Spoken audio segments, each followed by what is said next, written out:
নুসরাত জাহান অন্তরা জন্মগ্রহণ করেন ১৯৯৯ সালের ২২ জুলাই বাংলাদেশের ফরিদপুর জেলায়। ছোটবেলা থেকে তিনি খুব প্রাণবন্ত ও সাহসী ছিলেন। মডেলিং তার অভিনয়ের প্রতি আগ্রহ জন্ম ছিল স্কুল জীবন থেকেই, আর সেই আগ্রহই আজ তাকে নিয়ে এসেছে দেশের হাজার হাজার তরুণ তরুণীর প্রিয় তালিকায়। ক্যারিয়ার শুরু। অন্তরার ক্যারিয়ার শুরু হয় মূলত সোশ্যাল মিডিয়া প্ল্যাটফর্ম টিকটক থেকে।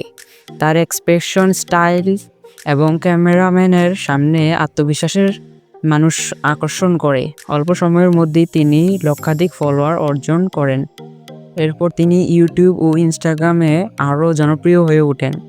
তিনি কাজ করেছেন বিভিন্ন নাটক, শর্ট ফিল্ম এবং মিউজিক ভিডিওতে। প্রতিটি চরিত্রই ছিল আলাদা ভঙ্গি, আলাদা স্বাদ। শুধু অভিনেত্রী নন, অন্তরা একজন উদ্যোক্তা। তিনি চালু করেছেন সানফ্লাওয়ার বাই নুসরাত নামে একটি ফ্যাশন ব্র্যান্ড।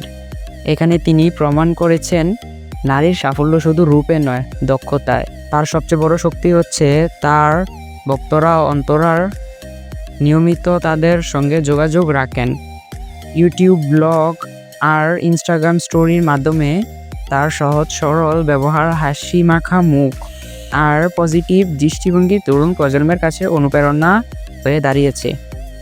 ব্যক্তিগত জীবন।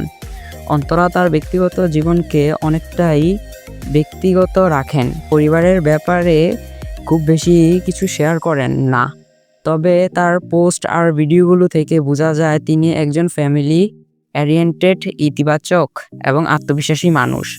নুসরাত জাহান অন্তরা এখন শুধুই একজন অভিনেত্রী নন, তিনি একজন অনুপ্রেরণা। সোশ্যাল মিডিয়া থেকে শুরু করেন মূলধারা বিনোদন জগতের নিজের জায়গা তৈরি করে নিয়েছেন কঠোর পরিশ্রম আর ভালোবাসা দিয়ে। আমরা আশা করি তিনি ভবিষ্যতে আরও অনেক দূর এগিয়ে যাবে। আরোহী মিম বাংলাদেশের সোশ্যাল মিডিয়া প্ল্যাটফর্মের একটি পরিচিত নাম। তিনি মূলত টিকটক ও ফেসবুকে শর্ট ভিডিও বানিয়ে জনপ্রিয়তা অর্জন করেছেন।